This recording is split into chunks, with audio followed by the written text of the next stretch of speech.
What's up viewers, I'm Andrew. And I'm Karen. And in this video we're going to give you a quick update on the first 2 weeks in Australia, including the highs and the lows. We'd like to say a massive thank you for all the positive comments that we got off the last video. We're glad you all enjoyed it and hope you enjoy this one.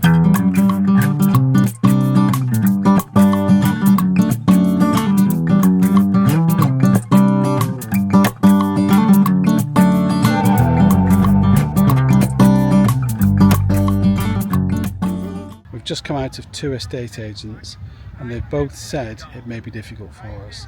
We all know that there's a housing crisis and a rental crisis and things are difficult out there. We knew that, we anticipated that, but what they said was a bit more brutal than we were expecting. The short of it is no job, no rental history, big problem. Yeah, so the issue is that because we haven't got a job, even though we've got a bit of money in the bank from the sale of our house, we thought that would be fine. Having no job is a big red flag, and 2 different estate agents have both said the same thing, that we could find it difficult. So let's see how we get on. We might have to move to plan B. Do you know what plan B is? Hope it's not a caravan. It's not a caravan. We don't have a plan B yet. Let's start thinking of one. No, we're going to stick with plan yes. A. Let's get a caravan. No, we're not getting a caravan. So we haven't gone into this blind. We knew that there was a rental crisis. We knew it was going to be difficult to get a rental.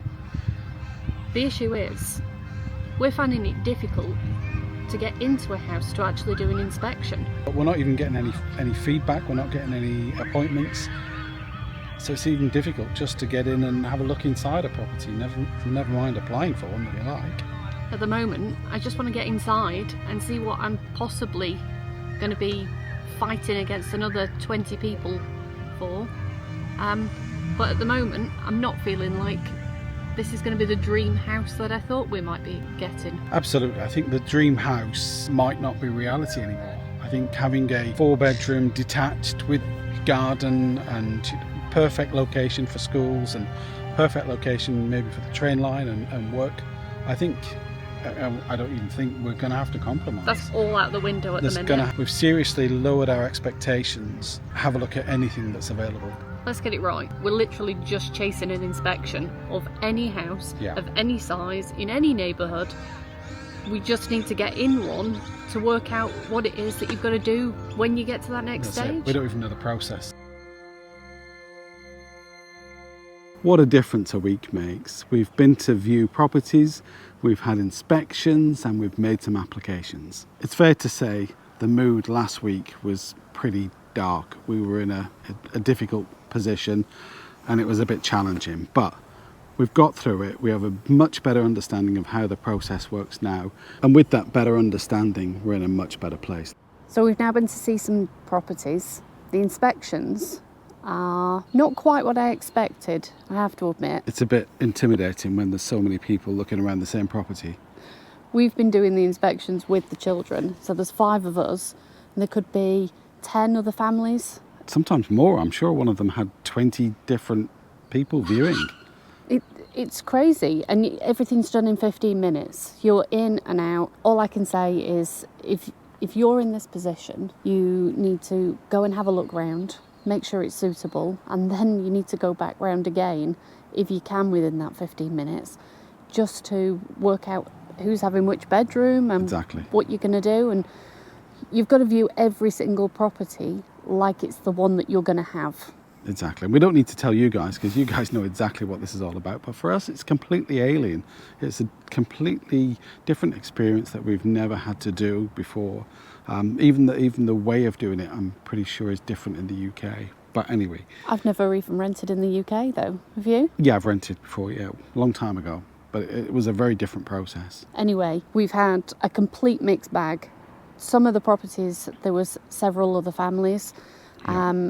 A few we got lucky and there was only 2 or 3 of us going round. And one of them, we got extremely lucky. There was meant to be 3 people to turn up and we were the only ones that arrived. So we actually got to view. On our own, yeah. And that was a Saturday morning. I don't know if the day makes a difference. I would have thought Saturday would have been more popular as a visiting time, but I guess people have got other things on and we were the only ones there. So maybe that helped. I think it was raining. Was it? Was it raining that day? I don't recall. I don't Anyway, think so. it was a positive for us, and hopefully you guys, if you're looking, hopefully you get lucky too. Some of the houses that we saw as well, there was a big mix of age that they were built and how they looked inside and how they looked outside. There was one that we looked on a really nice estate, and it looked spectacular from the outside. I think it was built in the 80s or the 90s, and it looked amazing. But I think they decorated it when they built it, and they haven't decorated it since. But again, as we said before, we can't be too fussy about this, so we've just got to see through the decor and see if we can imagine ourselves living in it. Remember, you take your own furniture to these houses. That's true. That's true, yeah. It does. You've got to kind of visualise it with your stuff in it, not what's currently in it. And most of the properties that we've looked at, with the exception of 2, have been furnished, as in it's got the existing tenant's furniture in there. 2 of them that we went to see were completely empty. One thing that I haven't understood, and I'm sure somebody might be able to shine a light on this, snooker pool tables. It must be a popular sport in Australia, because loads of houses with snooker tables. And I couldn't name a single snooker champion from Australia. Could you? Could you? Let us know in the comments. Who's the most famous Australian snooker player? / pool player. / pool player. Because I'm not sure what the tables were. I think they're snooker tables. They were big. Oh. They were big. I think the snooker. Not that I'm an expert on snooker or pool or anything like that. I just wanted to know whether they were going to leave it or take it with them. It wasn't clear. I wouldn't mind if they leave it. I don't mind the odd game of snooker. I didn't want it. Snooker loopy nuts are we. Another bit of good news. We bought a car. It's the new car. Mitsubishi Outlander. Aspire. Must be fancy. We wanted to get a Japanese car just for the reliability. Also, we wanted to buy from a dealer just for that extra security and fallback, given it's our first car in Australia. But buying the car was straightforward. Went to the dealer, got a good deal, well looked after. It was great. Automatic, 2.2 litres, petrol, and like almost every other car in Australia, it's white. I figured the safest option would be to get a Japanese car. Reliability, they keep going forever. Low mileage, 11,000 kilometres, 2022 year. It's got roof bars. And something very special at the front, something you don't get in the UK. Certainly not on a car of this size at least. Let me take you to have a look. It's got a nudge bar on the front, or as we call it, it's a rhubar. Sorry this has been a whingy episode. It's been a bit stressful, but I think we're through the worst part of the stress, the unknown. We know what we're doing. There's been lots going on. It's been quite stressful recently. We may have turned a corner. Really? What's happening? Maybe you'll have to come back on the next episode to see what our little update might be. Is it something to do with this? See you on the next one. Bye for now. Bye.